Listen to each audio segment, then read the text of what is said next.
আমাদের ছোটবেলার স্মৃতিগুলো বড়ই মধুর, কিন্তু সেটা আমরা ছোটবেলায় বুঝতাম না। তখন যেন মনে হতো কবে বড় হব, বড় হলেই বোধহয় সমস্ত সুখ শান্তি। বুঝতাম না যে কি অমূল্য রত্ন আমরা ছেড়ে আসছি।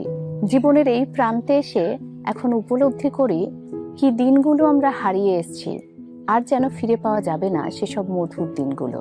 আজ হঠাৎ করেই তাই ছোটবেলার খেলনা, পুতুল পুতুল নিয়ে খেলা এসব ভাবতে গিয়ে মনে পড়ে গিয়ে একটা কবিতার কথা ভীষণভাবে মনে পড়ছে।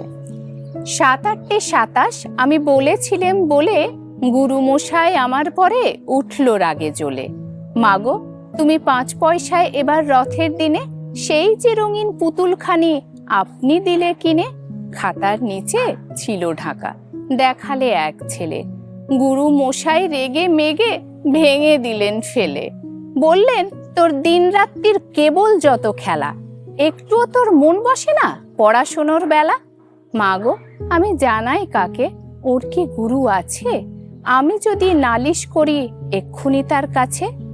কোনো রকম খেলার পুতুল নেই কি মা ওর ঘরে? সত্যি কি ওর একটুও মন নেই পুতুলের পরে?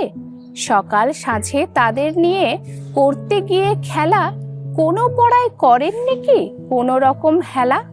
ওর যদি সেই পুতুল নিয়ে ভাঙেন কেহ রাগে, বল দেখি মা ওর মনে তা কেমন তর লাগে।